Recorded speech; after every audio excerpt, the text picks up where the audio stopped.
Hello everyone, welcome to Krishna Coaching Center class 11 Political Theory and here we are going to cover chapter 8 Secularism. Secularism इसके बारे में already हम अब तक political science में sociology में बहुत कुछ पढ़ चुके हैं. What does secularism means? Secular का मतलब क्या होता है कि वो कंट्री जिसका अपना कोई रिलीजन नहीं है. अब देखिए, अगर हम वेस्टर्न डेफिनेशन देखें सेक्युलरिज्म की तो they basically talk about divorce between state and religion. कि रिलीजियन और स्टेट यानी कि रिलीजियन और गवर्नमेंट दो डिफरेंट चीज हैं, दो सेपरेट एंटिटीज हैं and they are not together. So there is like कि डिवोर्स हो गया उनका, वो पूरी तरीके से अलग हो चुके हैं. भाई रिलीजन कुछ भी करे स्टेट नहीं बोलेगा, स्टेट कुछ भी करे रिलीजन नहीं बोलेगा, दोनों एक दूसरे में इंटरफेयर नहीं करेंगे. लेकिन इंडिया के अंदर सेक्युलरिज्म की डेफिनेशन थोड़ी सी अलग है.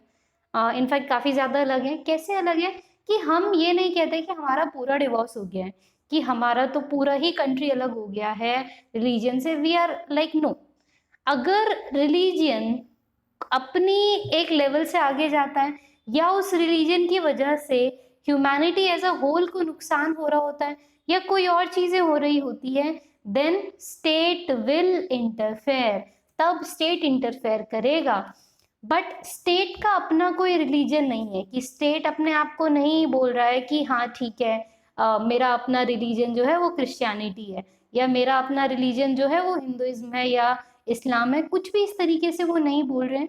दे आर लाइक हम सेक्युलर हैं इन द सेंस हर किसी को अपना रिलीजन प्रोपगेट करने का, उसे प्यार करने का, उसे पसंद करने का पूरा राइट है, होना भी चाहिए. So this is Indian definition of secularism.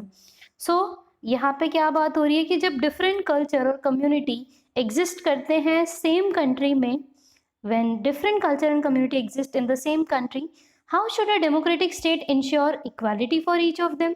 कि भाई अब इतनी सारी चीज़ें हैं, अगर मान लो एक ही है फिर तो कोई दिक्कत नहीं है, लेकिन अगर इतनी डिफरेंट चीज़ें हैं तो फिर वो किस तरीके से सरवाइव कर रहे हैं या किस तरीके से स्टेट इंश्योर करे कि हर कोई इक्वल हो. So this is the question that emerged in the previous chapter. In this chapter, we will try and see how the concept of secularism may be applied to this concern. In India, the idea of secularism is ever present in public debate, discussion, and there is something very perplexing about the state secularism in India. Perplexing मतलब something which is little confusing. Confusing क्यों? क्योंकि हमारा secularism और secularism से बहुत अलग है. We are much much much different from the western definition, the western aspect of it. On the other hand, almost every politician swears by it. हर एक politician एक तरीके से कसम लेता है कि मैं तो इन्हीं के लिए काम करूंगा, मैं सेक्युलर हूँ वगैरह वगैरह. सो एवरी पॉलिटिकल पार्टी वो भी बोलती है हम सेक्युलर हैं. ऑन द अदर हैंड जो ऑल काइंड ऑफ एंग्जाइटीज है या डाउट्स है उसकी वजह से सेक्युलरिज्म कई बार इफेक्ट होना शुरू हो जाता है. So secularism is challenged not only by clerics and religious nationalists but also by some politicians. तो सेक्युलरिज्म ऐसा नहीं है कि बोल दिया तो सब चीज़ें अप्लाई हो जाएगी. कई बार हमें वो चीज़ें चैलेंज होते हुए दिखती है, अफेक्ट होते हुए दिखती है. सो सेक्युलरिज्म इज चैलेंज्ड. सिर्फ ऐसा नहीं है कि क्लेरिक्स इधर उधर के लोग, आम जनता इसको इफेक्ट करिए. कई बार कुछ पॉलिटिशियंस, कुछ सोशल एक्टिविस्ट्स, इवन जो अकेडमिक्स के अंदर भी हमें कई सारी चीज़ें इसमें देखने को मिलती है. सो इन दिस चैप्टर हम इसी के बारे में सब चीज़ें पढ़ने वाले हैं. So let's start our chapter. अब चैप्टर के स्टार्टिंग में ही क्वेश्चन क्या अराइज होता है, व्हाट इज सेक्युलरिज्म. तो सेक्युलरिज्म का छोटा सा पार्ट मैंने आपको अभी बताया.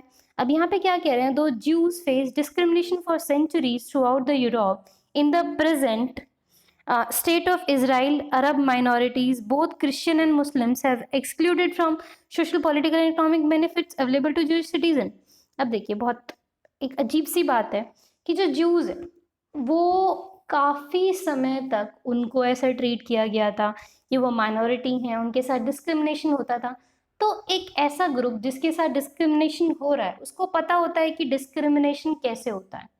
In the sense they can understand कि डिस्क्रिमिनेशन क्या है, खराब चीज़ है, अच्छी चीज़ नहीं है. लेकिन जब उनका अपना कंट्री बना इजराइल, तो वहाँ पे हम क्या देखते हैं कि वहाँ पे अरब माइनॉरिटीज़ के साथ वैसा ही डिस्क्रिमिनेशन होता है. या क्रिश्चियन, मुस्लिम्स, उनको वो सारे सेम टू सेम राइट्स नहीं दिए जाते जो जूइश सिटीजन्स को दिए जाते हैं. चाहे वो सोशल हो, पॉलिटिकल हो, इकोनॉमिक हो, वगैरह वगैरह. So subtle form of discrimination, it also continue to persist against non-Christians in several parts of the Europe.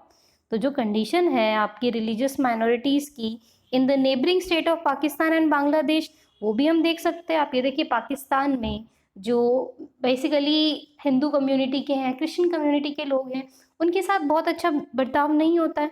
उनको उतने राइट्स नहीं दिए जाते हैं जितने मुस्लिम्स को दिए जाते हैं. So such example remind us of the continuing importance of secularism for people and society in the today's world. तो ये सब चीज़ें देख के एक जो कंसर्न है, कंसर्न अबाउट कि सब चीज़ें क्या होनी चाहिए, इक्वल होने चाहिए, सबको सोसाइटी में राइट्स मिलने चाहिए आज के वर्ल्ड में, तो वो सारी चीज़ें क्या हो जाएंगी, वो सब चीज़ें बहुत इंपॉर्टेंट हो जाती हैं. Now inter religious domination. अब इंटर रिलीजियस डोमिनेशन का मतलब आप ये देखिए कि हमारी कंट्री में जो कॉन्स्टिट्यूशन है वो क्या डिक्लेयर करता है कि हर सिटीजन को राइट है, they have right to live with freedom and dignity in any part of the country. वो कंट्री के किसी भी पार्ट में बिल्कुल डिग्निटी और फ्रीडम के साथ रह सकते हैं. पर इन रियलिटी में बहुत बहुत सारा एक्सक्लूजन या डिस्क्रिमिनेशन ये हमें देखने को मिलता है. कैसे देखने को मिलता है, आप ये देखिए आए दिन केस आते रहते हैं कि महाराष्ट्र से यूपी और बिहार के लोगों को हटा दिया गया एंड नॉर्थ ईस्टर्न लोगों के साथ बहुत बुरा बिहेव किया जाता है. सो ये सारी चीज़ें फिर भी हमें देखने को मिलती है. आप ये देखिए नियरली 4006 वर मैसेकर्ड इन दिल्ली. 4000 सिख्स की हत्या होती है दिल्ली में और बहुत सारे पार्ट्स ऑफ द कंट्री में इन 1984. जो द फैमिली थे विक्टिम्स के, they feel that the guilty were not punished. और आज भी जो उनकी फैमिली है ना, जो विक्टिम्स थे, उनको लगता है कि आज भी ठीक से पनिशमेंट दिया नहीं गया उन लोगों ने जिन्होंने बुरा बर्ताव किया था.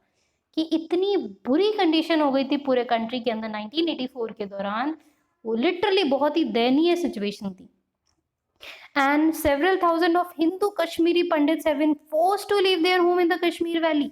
तो जब कश्मीर वैली में आप ये देखिए बहुत सारे हजारों कश्मीरी पंडित को अपना घर बार सब छोड़ के आना पड़ा था. They have not been able to return to their homes for more than 2 decades. वो अपने घर लगभग आप समझो 2 डिकेड तक नहीं पहुंच पाए. और वही है, जिसने छोड़ दिया वो दोबारा क्या ही जाएंगे. तो वो वाली सिचुएशन हो जाती है कि उन्हें कंपेल कर दिया गया, उन्हें मजबूर कर दिया गया कि वो जगह छोड़ दें. Nearly 2000 Muslims were massacred in Gujarat in 2002. 2002 में 2000, ये तो डेटा है, कई हजार मुस्लिम्स को मैसेकर किया जाता है गुजरात में 2002 में. जो सर्वाइविंग मेंबर हैं इन फैमिलीज के, वो आज भी अपने विलेज में वापस नहीं जा सकते हैं जहाँ वो रहा करते थे. सो इन सब एग्जाम्पल्स में कॉमन क्या है, इन सब एग्जाम्पल्स में आप ये देखिए कॉमन एक ही चीज़ है कि they all have to do with discrimination in one form और another.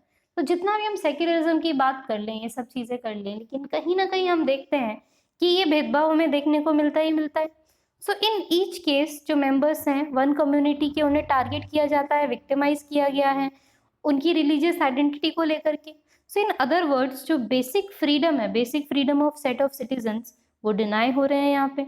Some might even say that these incidents are instances of religious persecution and they reflect inter-religious domination. तो सिंपली यहाँ पे बात कर रहे हैं कि यहाँ पे इंटर रिलीजियस डोमिनेशन देखने को मिल रहा है हमें. यानी कि जब साथ में सारे रिलीजन रह रहे हैं तो कोई एक रिलीजन जब अपने आप को अव्वल दिखा रहा है, ऊपर दिखा रहा है, और दूसरे को सप्रेस करने की कोशिश की जा रही है, तो this is inter religious domination. So what is secularism? Secularism in first and foremost a doctrine that opposes such form of inter-religious domination. तो हमारे कंट्री में सेक्युलरिज्म क्या करेगा कि सबसे पहले ये जो फॉरमोस्ट डॉक्ट्राइन है ना कि भाई एक रिलीजन डोमिनेट करेगा, उसको तो खत्म करना है सबसे पहले. So this is however one crucial aspect of concept of secularism. अब जो an equally important dimension of secularism है is its opposition to intra religious domination. तो अब इसका एक और इक्वली इंपॉर्टेंट डायमेंशन क्या है कि it is like opposition to inter religious domination. Intra मतलब ऐसा नहीं है कि कोई बाहर से आके भी रूल कर सके हमें, या और भी कुछ सारी चीजें जिसको हम कवर करेंगे अभी अपने अगले टॉपिक में. So these kind of things that we have been discussed so ये है बेसिक इस चैप्टर का। इस चैप्टर को हम कंटिन्यू करेंगे अपने अगले वीडियो में। So thank you so much. I will meet you all in my next video. Thank you.